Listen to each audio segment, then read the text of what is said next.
Recovery Sort Of is a podcast where we discuss recovery topics from the perspective of people living in long-term recovery.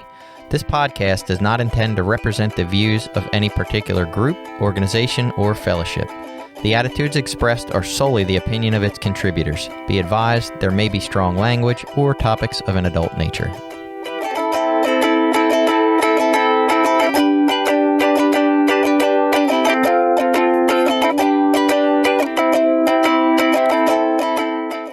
Welcome back. It's Recovery Sort Of. I am Jason, a guy whose mind is definitely just beginning. And I'm Billy. I'm a person in long-term recovery.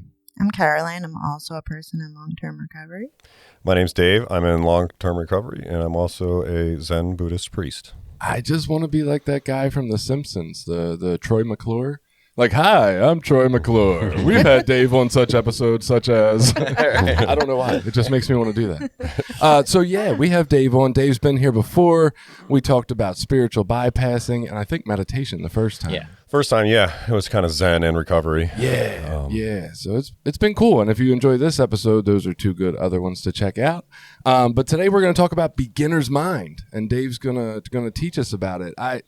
I don't want to get into this ahead of time, but like you messaged me last night and you were like, "Oh my God, I thought we were recording later. It's earlier." And I just double checked the email, right? And I was thinking, I'm like a double and triple checker too. Me too. I think it's actually more like flavors of OCD and anxiety, but I like to give it credit. And I'm like, oh no, it's beginner's mind. It's me pretending I don't already know exactly what time I need to show up. So I don't know. I was like, is that beginner's mind for Dave, or is that anxiety as well? It's amazing how people in recovery can take any concept and twist it to suit whatever's going on at that time. Great. My wife says that all the time. She says, I can take spiritual principles and use them to justify anything that I want to do. Yeah. Beginner's mind. Yeah. So, tell us all about it. So if we were really going to do beginner's mind, we'd probably all just sit here and that would be it. Yeah. Because, to talk about beginner's mind is going to take some of the beginner's mind out of it. I guess the best place in my mind to start would be a quote by Suzuki Roshi, who was a very well-known Zen master from Japan, who was one of the earliest kind of founders of American Zen, if you could say that. He came over from Japan, 60s, that time frame up through the 70s. He was here in 80s and so on. And he's just really a special individual, although he'd say he's not. But he's got a book, which is a collection of his talks, actually, called Zen Mind, Beginner's Mind. And so as soon as somebody says beginner's mind, I mean, obviously it goes to Suzuki Roshi, but he's got this fantastic quote that kind of just really speaks to it. So he said that in the beginner's mind, the possibilities are many. In the expert's, the possibilities are few. And I love that quote. It kind of keeps me, from thinking that I know everything, thinking that I have to know everything, thinking that I have to have some control or mastery over everything, something, whatever it is. Now, that doesn't mean that it's just easy, right? It's not easy at all. But, it's something I noticed in recovery as well. One of my first spiritual teachers is what I would call him. His name was Woody Curry. And he's worth looking up on YouTube. He's got a series of 9 talks, just real kind of like lo-fi, him talking to recovering addicts. He started a program called Baltimore Station down in Baltimore for veterans, and it's like a pretty hardcore program. Anyway, he used to, in his program, one of the biggest things he would drill through people's minds is like, I don't know. If you came into Woody and say, well, I know, he'd stop you right there. He was, wait, what do you know? Like, the stuff got you here. It got you in this mess in the first place. So the worst thing you could say is, I think. Oh, you think now? Like, what do you think? Your best thinking got you here. All that, kind of beginner recovery stuff that, hopefully we can kind of keep going through our lives. But really, I see it in recovery a lot, and I see it definitely in Zen a lot, is this idea of an I don't know mind. If you approach something with a bunch of preconceived notions and, relying on all your individual limited experience coming up to anything, you're really limiting it. You have this expert attitude, and that expert attitude limits possibilities right there. I mean, it literally does. You only see a few things, where if you can come up to a situation, no matter how big or how small, with an I don't know mind, a beginner's mind, then you can really be open to what it is, empty yourself out as best you can, take your time with it a little bit, and, bring yourself back into it, appropriately, hopefully, in a useful way, rather than just leading with ego. There is actually this organization called the Zen Peacemakers Association. Zen Peacemakers is what I call it. I don't know if it's association or not. Zen Peacemakers. And it was developed by a man named Bernie Glassman, Tetsugen Roshi. And it's got 3 tenets, which I really think speaks to beginner's mind. And it was basically 3 tenets to live by. First one is don't know. And these are in order for a reason. So don't know, bearing witness, and then action. So I come to any situation with a don't know mind, and then it gives me the chance to bear witness to it, really bear witness to it, and then I can take appropriate action. He would say oftentimes loving action, but I don't know. Sometimes loving action doesn't feel appropriate to me. I'm just going to be honest with you. So that's a lot of words about something that, hopefully doesn't have too many words associated with it. Right. Well, I wonder, my wife and I were talking the other night about this idea of like a pink cloud that people have when they first come into recovery. And so when you started talking about beginner mind, like part of our conversation, at least for me, was when I first got into recovery, all of a sudden it felt like life had all these possibilities and all this openness and all these, new realities that I couldn't see before, and of course I described it as a naive way, because I said I had no idea that, with all those responsibilities comes all the responsibility. When you buy a house and get a career and have a family and raise kids, and now that I know all that, it's almost overwhelming sometimes. Oh, yeah. But in that early stages, like all that stuff was wonderful and beautiful and amazing, and what I attributed to that pink cloud was probably some of that beginner mind idea that there's unlimited possibilities in the world. Kind of forced to go with the principles, and you're so open, and you pick a sponsor and you surrender, to a sponsor. Maybe not the human themselves, but you surrender to their, take on the principles and how they're going to guide you. And there's a lot of freedom in that, and a lot of freedom from responsibility in that too. I'm going to do this. Do you think that's a good idea? Is that fall in with this principle? Honesty, open-mindedness? I guess not. Tell me what to do. And I had my first sponsor had told me, like, he said, anytime you start thinking or find yourself up in your head, picture it as like those, one of those like crossroad construction signs with the flashing yellow lights that like you're in a construction zone right now. You need to get out of there and go seek help outside of yourself. And so that always helped me a lot early in recovery. So when this topic was presented, I mean, my first thought was, I know something about this. I've heard of this before, so there was a little excitement. I was like, oh, cool, I'll have something to say, right? I kind of know a little bit about this idea. And honestly, part of that excitement is like, I don't have to do any research. I don't have to spend my time. I can just show up on Sunday, which is great. And honestly, Dave, like, if you were like, I want to come on and teach you guys how to harvest cashews or something, I'd be like, what the fuck ever. We like Dave, so just come on, right? We'll talk about it. Keep that in mind. Right, but a couple of like days later, I was thinking more about it. I'm like, there really isn't a ton to say about beginner's mind specifically. Like the concept, once you get it, is pretty basic, and there's not a whole lot you can say beyond that.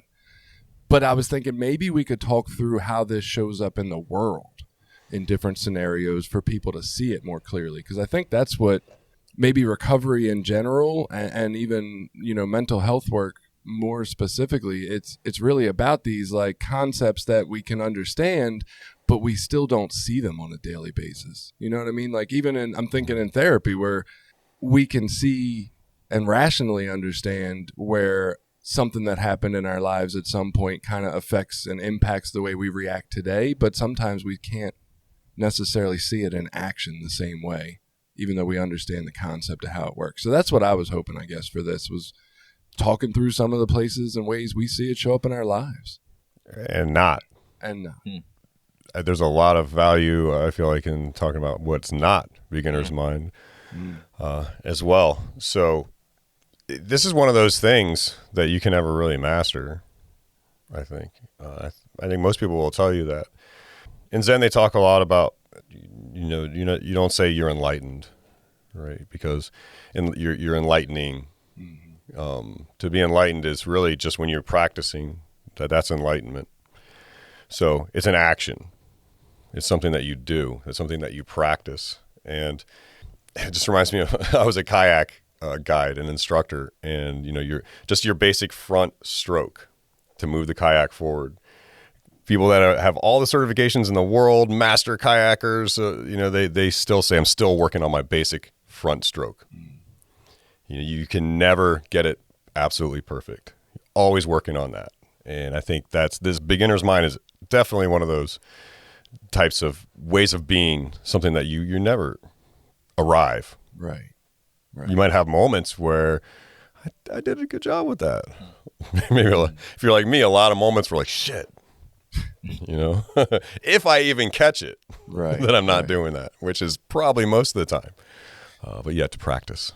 So I heard a description one time, and this might be a little outside of beginner's mind. It was more, I think, about the idea of moving away from labeling. But my brain, at least, if they didn't in the literature, my brain tied it into beginner's mind. So maybe you can clarify that for us. But it was this idea of when we're not in beginner's mind, we drive or walk down the road and we say, oh, there's a tree, But more in a beginner's mind, if you actually go and look at a tree, like the parts of the tree look drastically different from each other. Like leaves don't look like roots, don't look like the trunk, don't look like the twigs. Like these are all very different pieces. And I mean, if you looked at the inside and you looked under a microscope, it would be even more different pieces. And it's just this idea, instead of labeling and simplifying, like taking in the experience of the tree is more from a beginner's mind place. Am I off here? Or?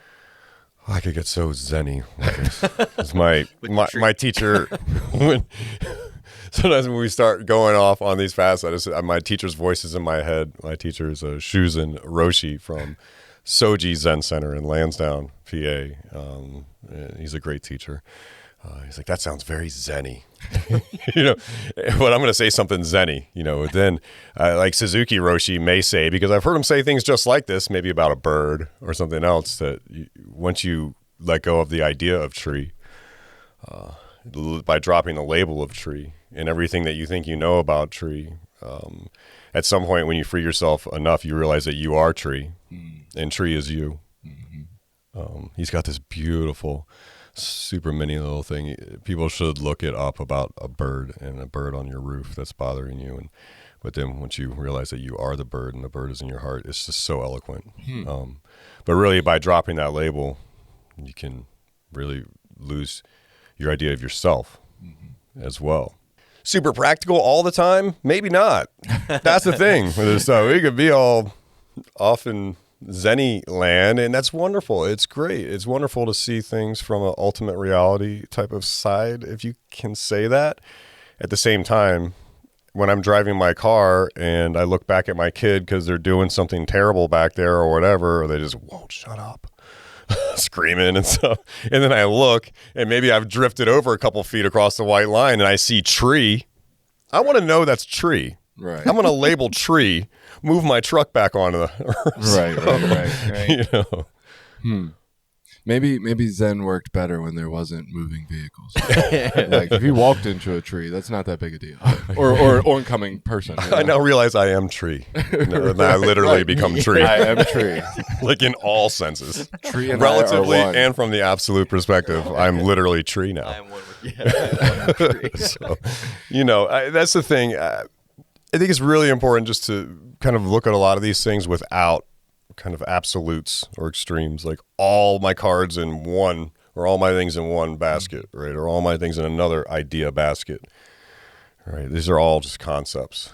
Middle path, right? Nudge you and guide you, and sometimes leaning more towards one concept is helpful, and then sometimes you get kicked over to another concept and kind of just keep you moving, and the transient nature of everything. And it's almost, that's kind of the essence of Buddhism, is that everything is changing and attaching to ideas, to things, to whatever, as though it's not going to change. I have this idea, and this is the idea that works, and I hold on to that really tightly. That is going to cause suffering. Yeah, anything we cling to, right? And thinking of that not on either extreme, middle path that Jenny's always in here saying, right? Like, one of the things that came up for me when you were just describing it, and I was sitting here and I had to jot it down so I didn't forget it, but it's this idea of how people in my world throughout my lifetime experience have not showed up with beginner's mind, and how that has impacted me highly negatively. Because I feel like, and I don't know if this is like, in my DNA or maybe my childhood trauma, like this was what was championed in my house. So I got real good at it to get some feel goods from my parents. But I feel like I have a questioning mind, a very curious mind from the get-go. And so I would go into situations where things were already solved, where there wasn't any problem to begin with, and I would still come up with ideas for how this could go better, or how this could be different, or how I would like it more. And when you come up to people who are like professionals or adults or anything, and you have questions about the way they operate in the world, they don't like that kindly, because that's an attack on their ego, and they're insecure. And like, that always ended up in more conflict and problems for me, where the lesson I got was like, don't be this way because people don't like it. And I'm like, well, but it's who the fuck I am. Like, I don't know how to be different. And thankfully, through my experience, like some healing, and I got into a place where this is like perfect for my life to be this way in my career. So everybody loves it, and that's wonderful. But just thinking of how like the not beginner's mind can impact us, when you go to a doctor and you have some ideas about what might be going on with you, since you've been in your body the last 3 months feeling it, but the doctor dismisses you, right? Because they don't have that beginner's mind to be open to just hearing what's going on. Yeah. What you're saying is very much resonating in a very powerful way with me right now, because I'm relating to it a lot because of some things that are happening currently in my life, which I should probably keep vague. Okay. No, that's fair. Yeah. Be safe. Be safe about it. But it's really about, it's not about the details of, names and places and things like that. It's more about what's happening, and call them out, Dave. Let's get them. Yeah. Not yet. I mean, if we say any names, I'll just say fuck them, because I like saying fuck them. So I just kind of changed careers over the past year and a half. So I have this tendency to change, my surroundings, and a lot of times my career. I was at one place for 10 years, which is unheard of for me. Before that, it was 4 years was my longest, and before that, it was like 2, or not even before that, in between that. How long have you been married? I'm sorry. Oh, okay. I was just curious. I have been married 8 years. Oh man, congratulations! Better have that right. Yes, 8 years. It is 8 years. Sorry, I was just with your. You were talking about the relationships with work, and I was like, "Oh, is this like universal across his life?" Oh no, my marriage is beautiful. That's awesome. People. I mean, now I'm off on a different tangent, but no, but I'm going to say this. Cool. Just that you see I see these little TikTok things that might come up in social media. You got to work at your marriage and all this. It takes work and all that stuff. Okay, it's not taking that much work. It's just working really, really well. So there's that. So marriage is great. Well, and sometimes when people say relationships take work, I think they're alluding to the work of remaining vulnerable. And for people who are kind of on that journey already, it doesn't seem like extra work. It's just the work we're already doing to try to be these people in our life. So. Yeah. Well, then some of us had just resisted and struggled for so long, so damn hard in every single direction that, was not the best, or did it at some point just get cracked wide open like an egg on the sidewalk, and into all your glory of vulnerability, and here I am. And then fortunately for me, a person came along that it's just just fits so perfectly. I And gotta so be honest, just too. so fortunate, If a Zen priest came on the show and said their marriage wasn't pretty awesome and flowy and great like that, I would question Zen priests. I would be like, are they really that fucking peaceful? This is a whole podcast in itself. So Zen has problems. Some people, so just because somebody called Ken Wilber, who kind of mapped out a lot of things in psychology and spirituality and say sociology and culturally, and he talks about these lines of development and how just because somebody has a very high level, strong line of development in saying being able to see the absolute side of reality or Zen, in Zen practice or anything, doesn't mean that all the other lines of development. Sometimes people sacrifice other lines of development to be that expert in that one thing, and so that can happen with Zen and marriages. You can have some of the highest regarded Zen masters, and some of them have done some pretty terrible things involving relationships. So I can relate. Not to being a Zen master, just to the relationship. Yeah, so those lines of development, it's important to recognize that, because otherwise we put people on pedestals, and we expect them to not be human. And that's one of the things the Buddha said, that I'm a man, I'm a human, I'm not a god, I'm not a deity, I'm a human, I'm a man. And I think that's important to carry over into the people that we look at as teachers, sponsors. They're fucking humans. Therapists. Just Therapist. I'm one of those too. I'm a sponsor. I'm a therapist. I'm a Zen priest. I am not a Zen master by any means. At the same time, when we look at these people as humans too, we can appreciate what they have to offer, and we can learn from their deficiencies as well. Fathers, husbands, mothers, wives, the McDonald's drive-through worker. Like, maybe we should just be nicer and remember everybody's human. Like, having a beginner's mind too. By not going in thinking I know how this person should be in all areas of their life. They should be elevated 2 inches off the ground wherever they go, and just flowers should be sprouting in their wake, and everything should be perfect. That's a problem within you if you think that. That's an attachment, and that's an easy attachment to have, because people are literally put on pedestals. Right. And so that's where beginner's mind is helpful, and something that having this new career, that I started about 1.5 years ago as a social worker and psychotherapist, as forced into beginner's mind again. In a sense, I could have come there and thought I know everything. And at this point in my life, I know that's not going to go over well. At the same time, it doesn't mean everybody else is going to be going in with those same intentions. And what happens when people kind of prey on that, right? What happens when your good intentions are seen as weaknesses by others? Then does the monster come out? Does the flood of all my preconceptions come out, of all my other experiences and how to deal with things like that come out? Or do I do my best to reset into a beginner's mind again and be able to look at the big picture? Maybe people that are on the attack really don't know what they're doing, whether that's okay or not. Right. What's going on with them? Do I need to control the situation? Suzuki Roshi, in his book, says that it's interesting. You want to have this beginner's mind. The book is called Zen Mind, Beginner's Mind. But then towards the end, he talks about how you should be master of your environment, of every aspect of your environment. So how do you do that? But it speaks perfectly, actually, if you go through the whole book and you go for that journey, because to master your environment starts with mastering yourself and letting go. If I let go of trying to control everything, there's some mastery involved in that, because I no longer am trying to control something I cannot. Therefore, in a sense, I have mastered my environment because I completely let go.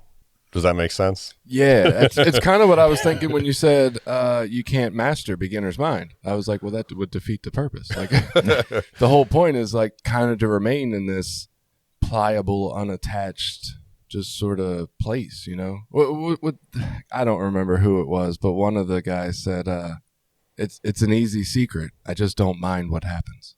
And it's like, it really is that simple. If you just don't have an attachment to whatever the outcome is. Like, and I know, like, yeah, that's a lot harder to actually live than it is to think, but it's that simple. Just don't mind what happens.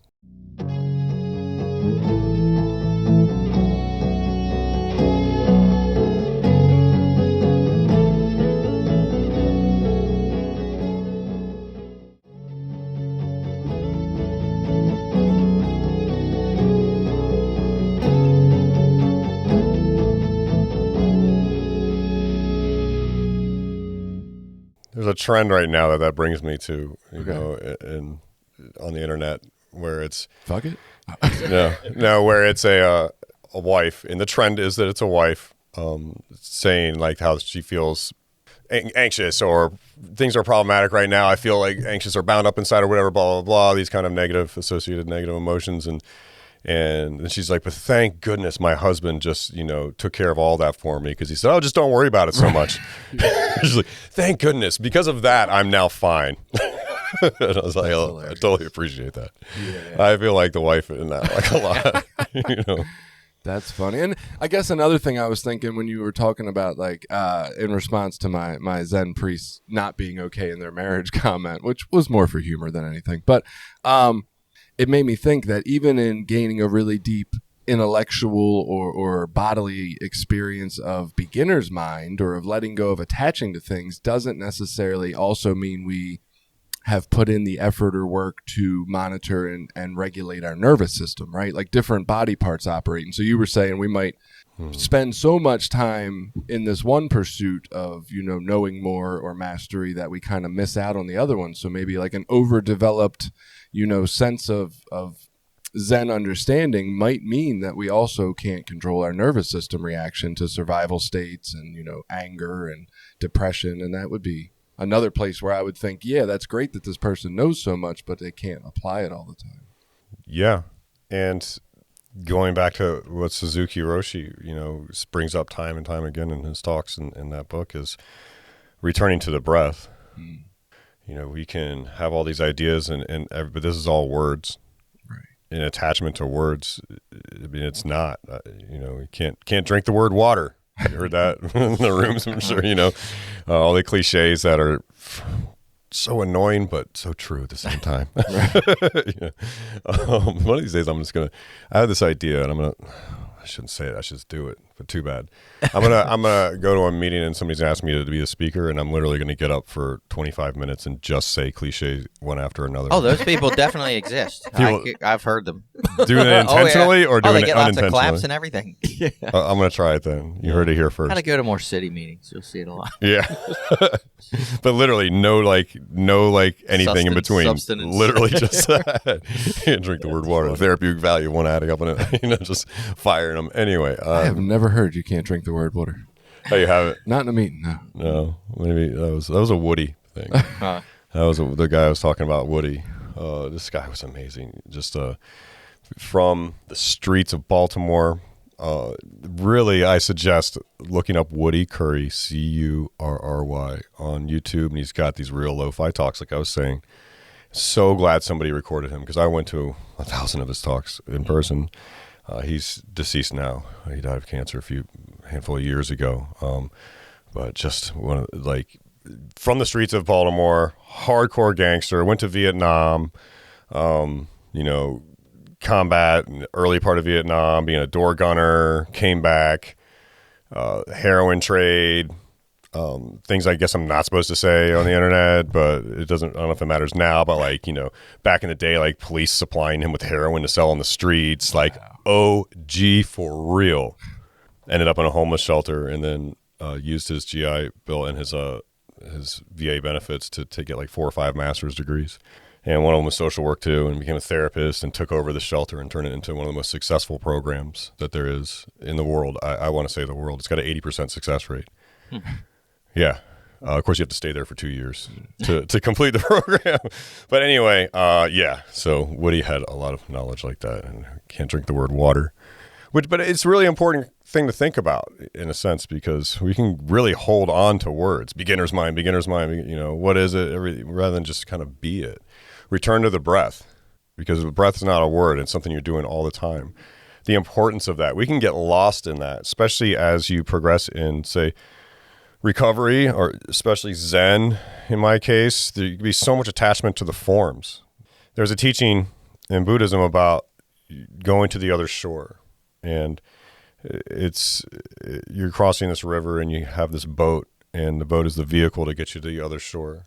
And it's in sutras. It's a really important kind of concept. And the other shore would be, your enlightenment and enlightening, and it's where you're striving to go. Because yes, you do need to strive for it too. I know striving's bad, but you need to strive at the same time. So it's not always bad. Bad is good and good is bad sometimes. But what do you do when you reach the shore? Is you going to keep carrying the boat with you? Right now we're on land and we're carrying this boat. And the boat can be the forms. It can be the words. It can be all those things that you really had to attach to and lean on and grab onto in the beginning. Necessary. But at some point, are you just grabbing onto those? Are they just the boat now?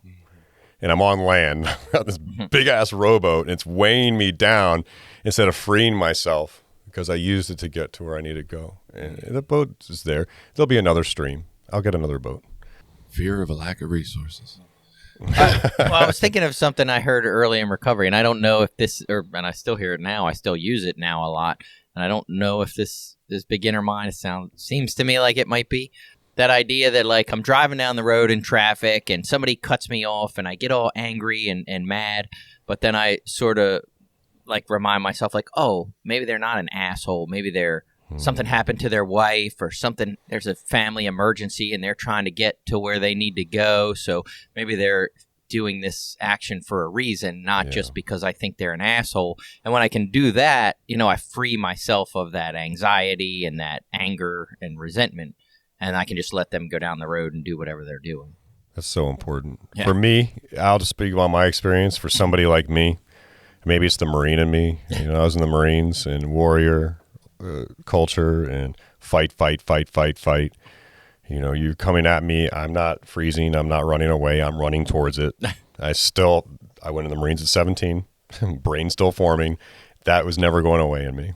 And so that was so important for me to learn in early recovery, and it's important for me to relearn every damn day. Yeah, I still use it a lot. And at the same time, what happens when that person just keeps cutting you off, and it's been like 20 times now, and you got kids in the back? Well, are they just an asshole, or does it matter if they're an asshole or not? Now I've got to take action too. So it just made me think of the spectrum of that, because some of these things are wonderful. I mean, they're all wonderful concepts, but just to be attached to it in their purest form.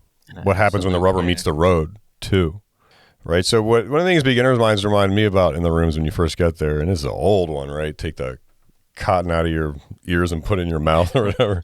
Did you ever hear that one, Caroline? But I feel like I've only heard people talking about people saying it. I've never actually heard someone truly employing it. If that makes sense. Like to you. Or in general, right? Like that's their way of saying it without feeling like the asshole that said it. That's all that is. I always hear it in the context of like people used to say. Yeah, that's a good skill though. Somebody's not doing that instead of like, because people are more sensitive maybe now these days than maybe they were in the 80s or something. So you can directly say it to somebody without directly saying it. People used to say this. So I do this all the time too. Like in therapy, when I got to deliver particularly tough things that like, hey, maybe that way you were feeling good about that you just corrected your child, maybe it wasn't so healthy. I usually lead with, my therapist told me when I was struggling with this, because that way it's not on them. Like this is what I'm doing in my life. This is where somebody had to help me, so you don't have to feel bad if you need help with it, or if you don't want to do it, fuck it. That was for me, and that's what I'm doing.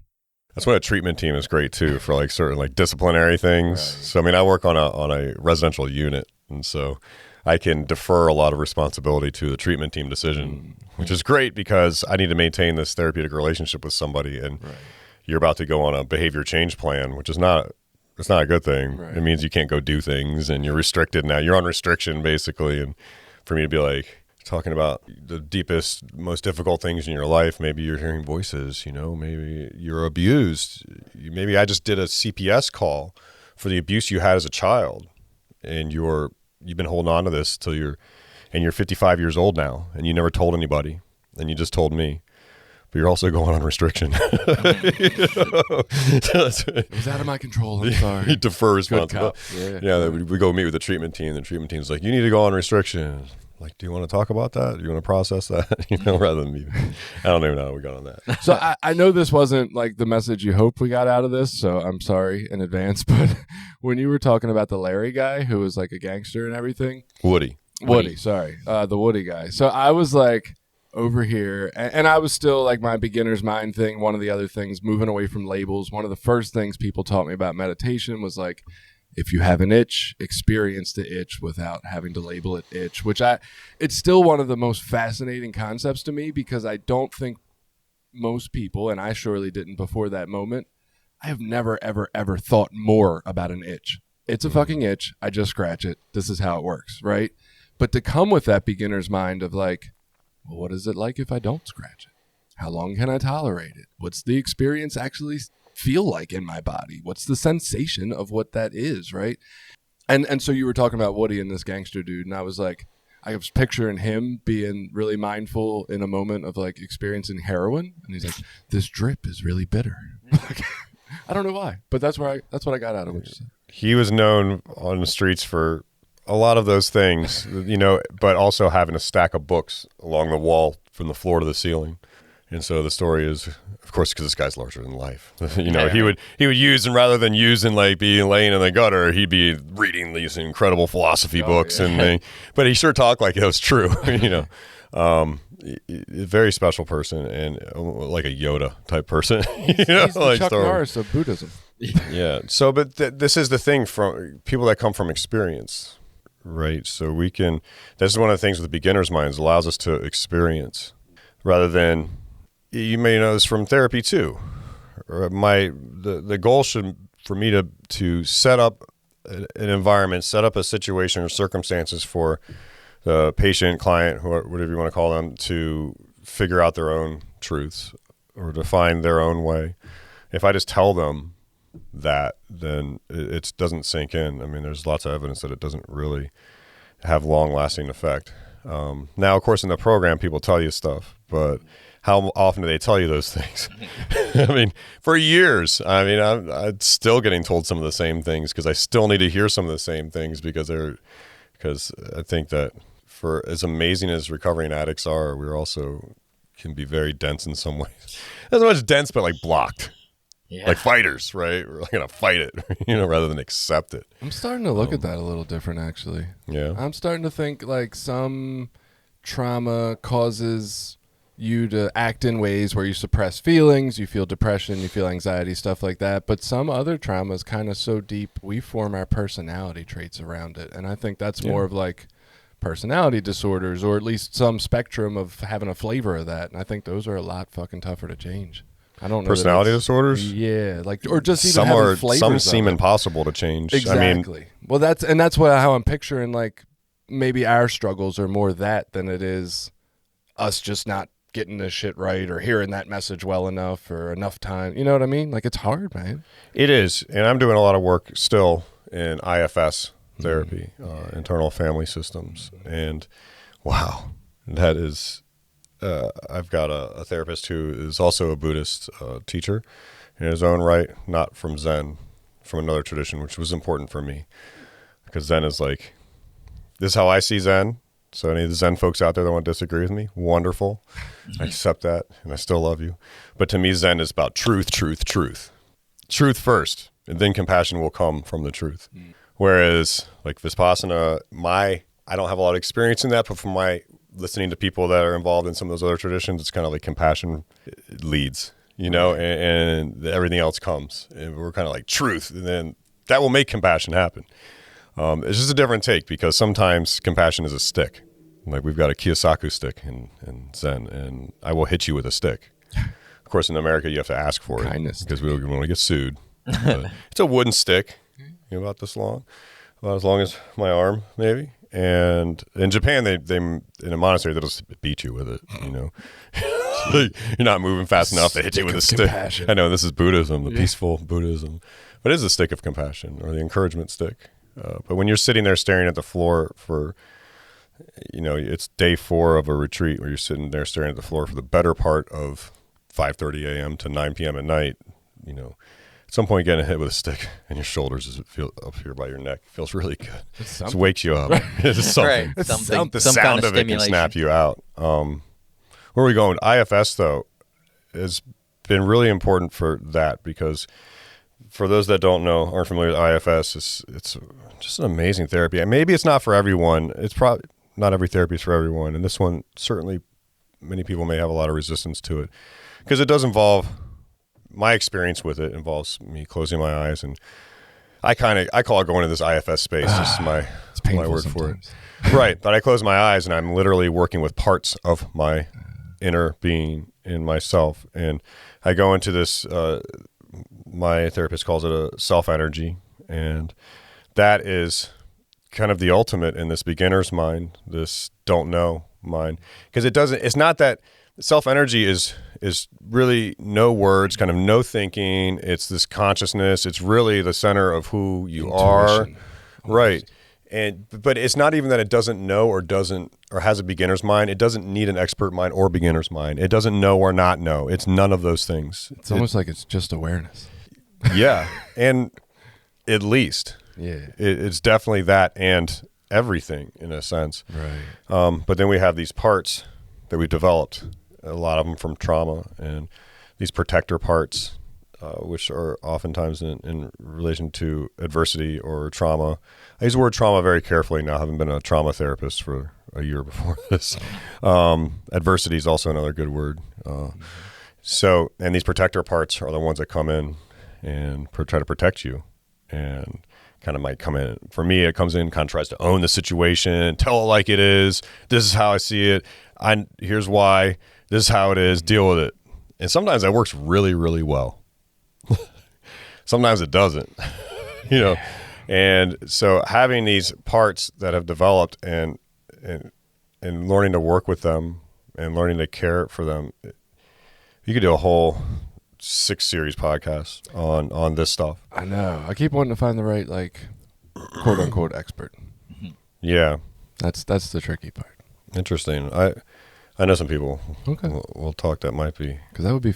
I was almost sitting here wondering. I'm like, do me and Dave know enough about this to do an episode on IFS? We might, but I can talk from my experience. I've got 2.5 years of experience in it, I would call deep experience in it. So, as a therapist too, I purposely chose not to read about it from a therapist perspective.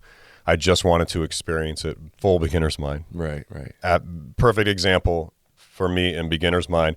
I even had some other therapist friends of mine be like, wow, that sounds really interesting. I want to know more about it. I asked my therapist for literature on it and just forward the email. I did not open it. And I told him I'm not going to read it. I don't want to. I just want to, because when am I going to have a chance to experience something from the patient perspective completely and fully like that? I think it is time I read up on it some, though. But that's the thing is this concept of beginner's mind, you could really attach to that concept, and that's no longer beginner's mind. Now I've got an idea of what beginner's mind is. In IFS, when you go in there and you're meeting the thinking parts of yourself, these personality parts that you have developed for various reasons, important reasons. I've got a self-doubt part who's also my empathy part. Oh, she's difficult. I can get choked up just thinking about her, right? I've got a protector parts. They tend to look like Marines in my head. There's a big one and there's kind of a medium-sized one, and they do different things. But when I start to have opinions, when I start to say this is how things are, when I start to have this emotion and personality, that's no longer the true me. Right. That's the developed parts of me that I get to go in my mind and witness and show care for and be there for. But anytime I start telling them things, that's just another part coming in there. So that's kind of the ultimate, to me right now, my development, beginner's mind, because it's free of the idea of beginner's mind. Yeah, that's interesting. I was thinking when you were talking about therapy stuff and beginner's mind that I start early, and I do this. I don't even know why I do this. People call like I've been told I'm contrary. That's actually the nicest way it's ever been said. You're contrary. That's what I've heard. Argumentative.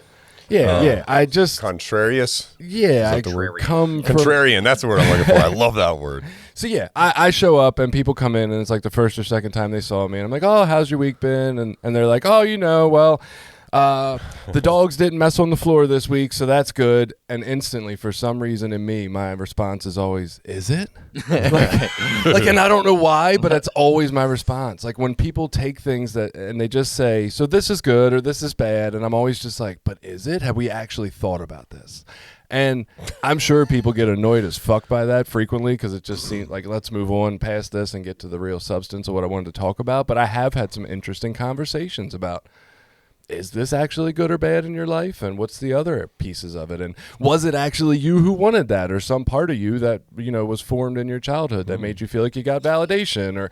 And it gets so deep, but it's all from that idea of like, let's just not assume we know. Let's just start there. Is it? Was it really?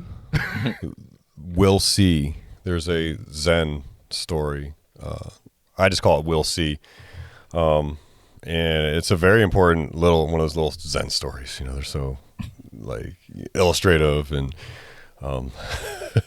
for a while there, when I worked in education, and I was head of a social emotional learning and restorative practices thing in this really unique education program, a nonprofit called North Bay. And for a while there, I could just like speak in like Zen stories and cliches to my staff. And they'd be like, this one person's like, I need to make a book of these things. She's like, it's annoying as shit, but they're so powerful. Anyway, so this story, I love this story. I'm sure there's a written down version with the exact details, but the details don't really matter. So there is this kind of old man, I suppose. He's a father, and I'm kind of making my own details on it, but it doesn't matter. The heart of the story is still there. And he falls down and hurts himself. And somebody says, oh no, that's too bad. That's terrible. He's like, we'll see. And because he hurt himself, they came around to recruit people for war. And it was just this terrible war, and it wasn't good. And because he was hurt, he couldn't go to war. So it turned out to be a good thing. And then the story goes on and on, all these examples. And his son, has a horse, and they're like, oh, that's wonderful. He's like, we'll see. And like, son falls off the horse and has a catastrophic injury, life-changing. And so it wasn't such a good thing. And you can fill in your own examples there. But the moral of it was basically, we'll see. That's funny. Just like a we'll see attitude rather than, this is wonderful. All my dreams just came true. And boy, having been in grad school for 3 years with a family and working so hard, to make some changes in your life, and then you have to really be like, we'll see. Mm-hmm. Ever mind, I do a kind of modern version of that with clients a lot to try to walk through that example of labeling things good and bad. And it's like, just the simple version is you got a flat tire, so that was bad. But then once you fixed it and got down the road, there was a fatal big car accident that you avoided. So then it was good that you got the flat tire. But then you were late to your job interview and you ended up not getting the job, so that was bad. But then you got a better job that you never would have applied for 2 weeks later because you didn't get it. So then it was good. And it's like, how many times can we flip back and forth about whether the flat tire was good or bad before we just decide that it didn't actually have a quality? It just was. Good is bad and bad is good. Right. Two sides of the same coin. So I have a question. So I, coming onto the show today, did not have any experience with this. Perfect. I You could have maybe show us the way. But so You have the best beginner's mind here. Exactly. I think so while the concept itself was foreign, as you explained it, it felt familiar. Sure. And I can't pinpoint exactly what that is, but what I come back to is open-mindedness. Mm. So what is the difference between beginner's mind and open-mindedness? The exact difference I can precisely point out right now is simply the words you're saying. Beginner's mind. That's fair. Really, I think the beginner's mind is the kind of the perfect way to have open-mindedness. And that's the point. Open-mindedness would say that beginner's mind was an interesting topic and they might be open to it. Beginner's mind would say, What conversation?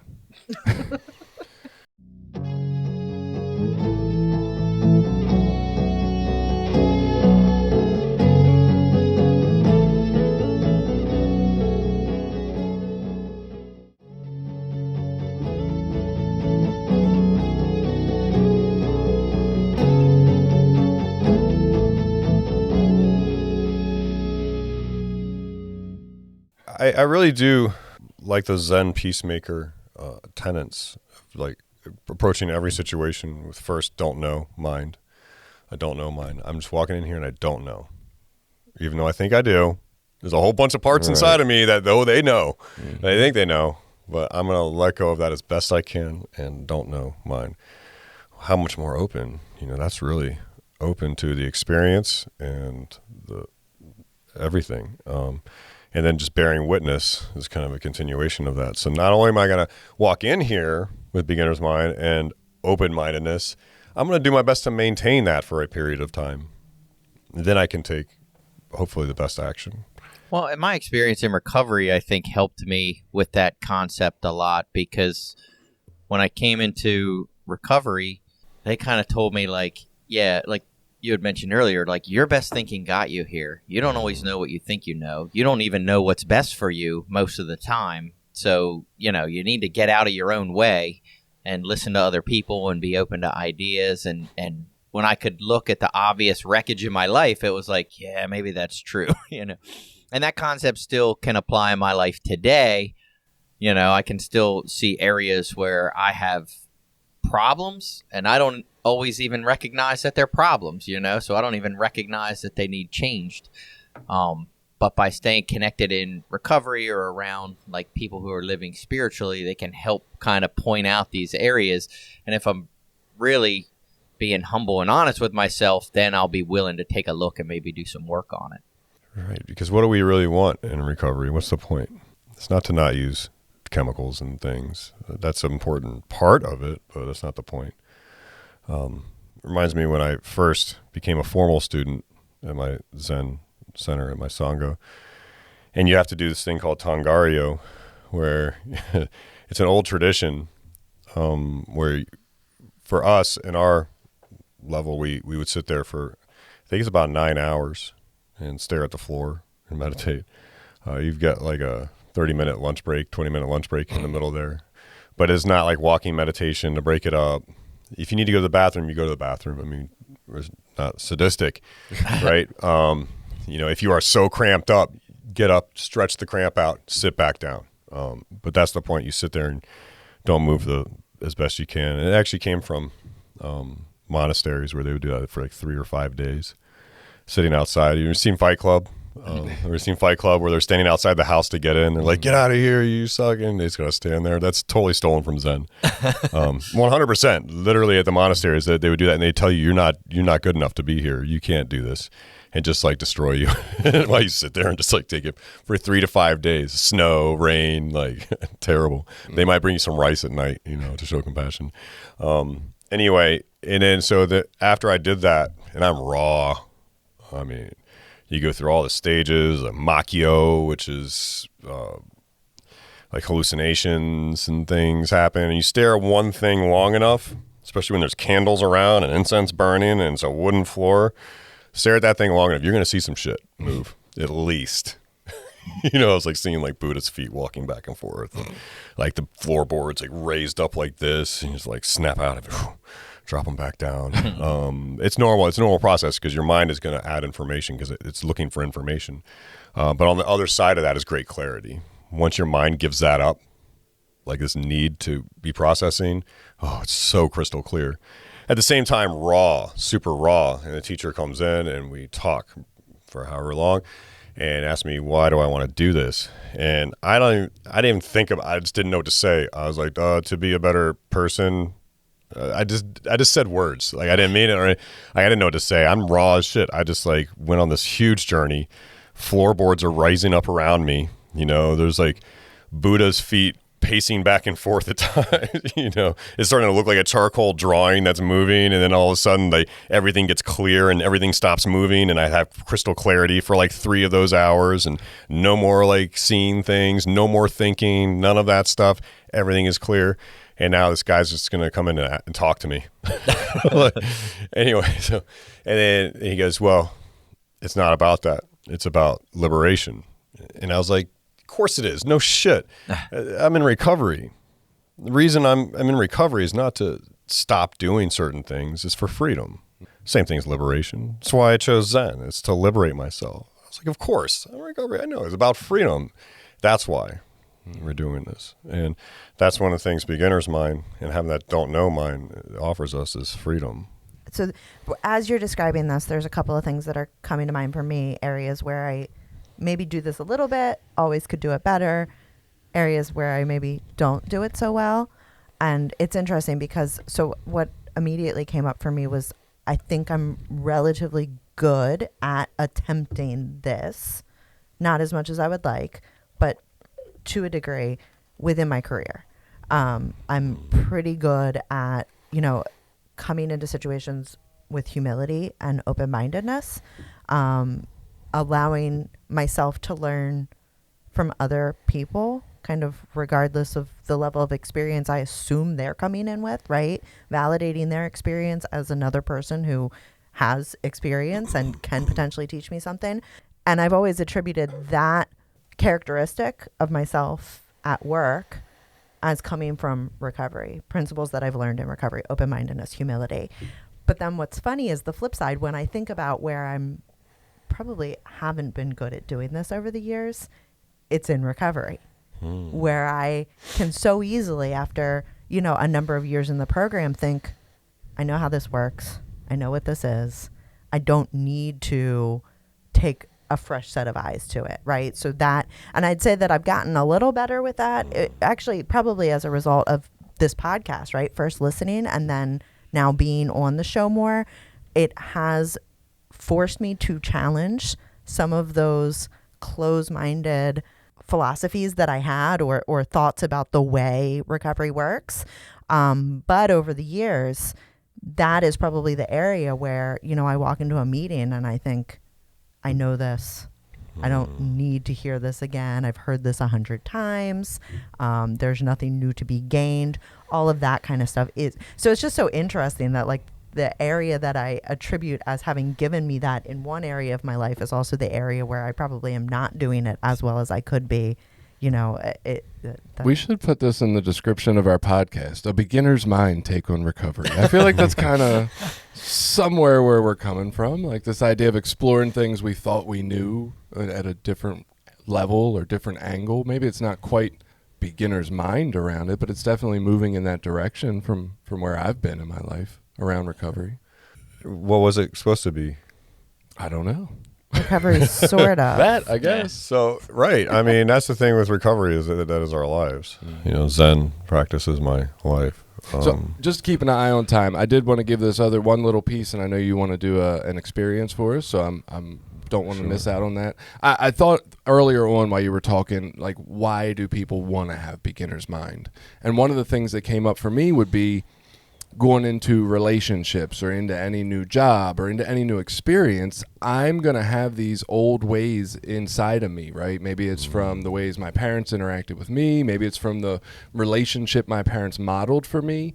But that's going to feel comfortable for me only because it's familiar, right? And I don't know that going in. But now that I'm made aware of that, I can go in and actually evaluate a situation. So just a real quick take, like one of the ones for me, if I like told someone I was upset with something they were doing or that I couldn't tolerate that and we had to end the relationship, like if you didn't completely lose your mind and try to get back with me and yell at me and scream at me and shit like this, you didn't love me. And so like if I'm going in that without a beginner's mind, I'm just going to keep seeking that same maybe not so healthy relationship for me. Whereas if I can get in a relationship and have a beginner's mind, like, oh, they're not freaking out, but they're also here and comforting me. That's interesting. It's new. Like maybe I actually like some other things better, but I've never even been open to the experience because I'm lacking that beginner's mind. So might be a good reason why we might want to use this in our life. Right. And, you from an IFS perspective, you'd be, the way I describe it, you'd be wearing whatever that part is. Right. You'd be wearing that like a overall suit. Yeah, you'd be aligned with it. Zipped up and not even realizing why you're wearing it. You could be like, that's what beginner's mind does, is it allows us to have the awareness. And without awareness, I say this in my groups a lot, it's kind of like wearing a fur coat back on the block in Baltimore in the summer, the hot tarmac around you and the buildings keeping that heat in, and not knowing why you feel like shit. I feel like shit. Why do I feel like shit? Right. And I'm like looking everywhere else. I'm thinking I know. I just need to go, whatever, do something to feel better. But really, all I need to do is like look down. Holy shit! I'm wearing like a fur coat. Now I know. Now I can decide whether I want to keep it on or I can take it off and cool down. Right. Oh, that's better. Or maybe it's only safe to unbutton it right now. Right. At least something. Yeah. So let's do your thing you wanted to do. Okay. So this activity, I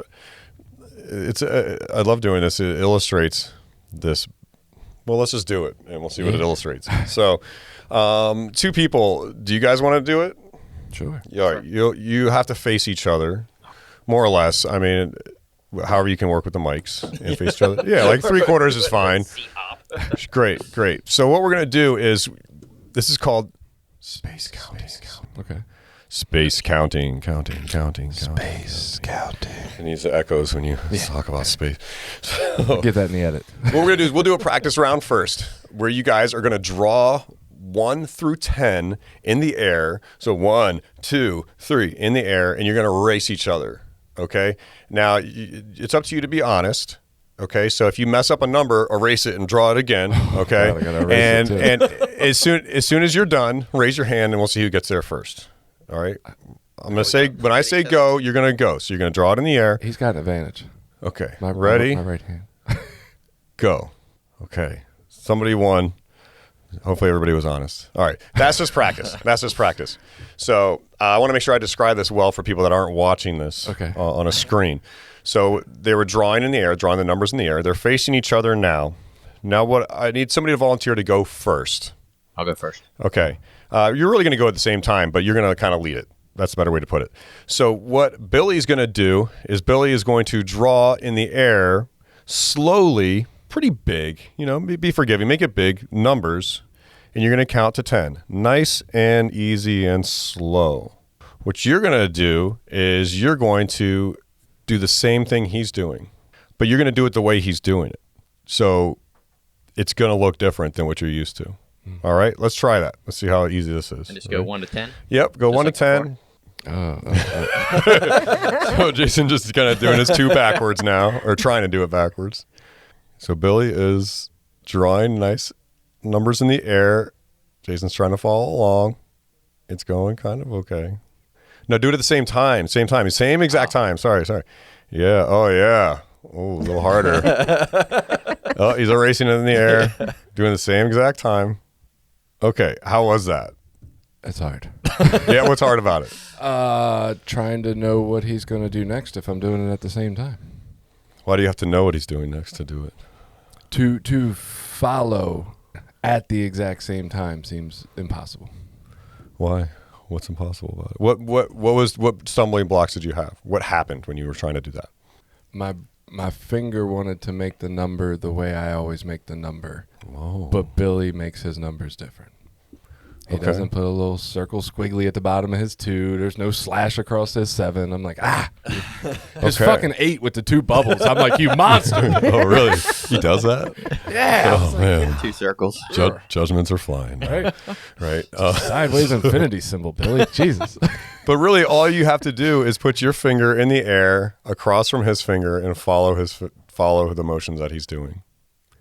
What do you think it would have taken you mentally just to be able to do that with ease? Because if I go like this, if I just do a zigzag in the air and I don't tell you what I'm doing, it's gonna be pretty easy, I think. I think one, I knew we were operating with numbers, so if he was just making random symbols in the air, I probably would have been more free to just follow. Okay, so you knew something, thinking. Right? I think the environment does not help right now because I got this microphone kind of in the way of my right arm, and so I'm like, I couldn't just be across from him, and I didn't feel like I could do it left-handed because I know I'm right-handed, right? Okay. So all these, yeah, all these judgments that I'm coming up with for you. I think that was the main pieces of it. Those are pretty main pieces. Yeah. So how can this, how does this apply to our lives? Right.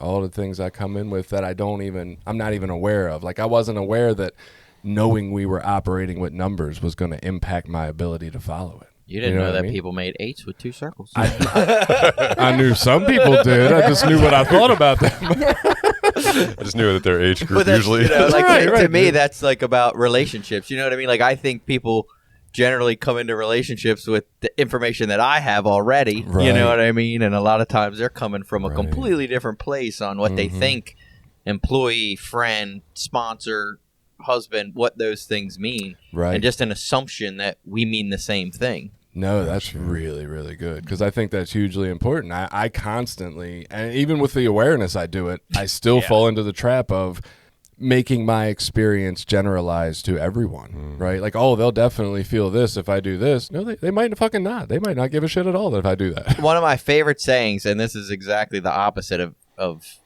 beginner's mind, is like, why do so many people lack common sense? Like, because I think common sense is exactly the way that I think. So I think everyone should have that. Everyone should just think the way I think. Common sense is an uncommon virtue. Well, and the problem with common sense is that it comes from a standpoint of like, why don't they know that this is better? And we don't know all the surrounding circumstances in their life that might make something else better if we were in that too. And that's the point. We don't, like the McDonald's work in the drive-thru we talked about, right? Like I'm not picturing what stresses are going on in their life, how awful it is to work for minimum wage, how much it sucks to be treated by shitty people who don't care about McDonald's workers. Like, I'm not in that situation, so I don't know what the fuck is best for them. Like, I might scream at a fucking customer too. You know what I mean? So it's just having that bigger awareness of like everybody's got their own shit. They're not thinking like me. They're not in the state I'm in. They're not having a good day, right? They fucking draw 8s with 2 zeros. Like, what the hell? But even making those excuses, like I don't give space for me to be the one that's wrong a lot of times. I give a lot of space for them to be wrong. I don't give a lot of space for myself to be the one that's got it wrong. You know what I mean? Like I'll make excuses for why they act the way they do, but it's like, oh, maybe my expectations are wrong, or maybe my understanding of what I think they should do is wrong. Yeah, but we do have time-wise have to get out of here and wrap up, Dave. But man, it has been a pleasure having you on, talking about beginner's mind. I guess go out there this week and don't think. Like, is that just go out there this week or don't? Practice. Try to keep your tank full. There you go. Because I know for me, when my tank gets low, this is how I visualize it. Then it gets a lot harder to have that tolerance and that beginner's mind, and it's going to be hard and it's challenging. And don't judge yourself too much when you mess it up. Awesome. All right, everybody, have a good week.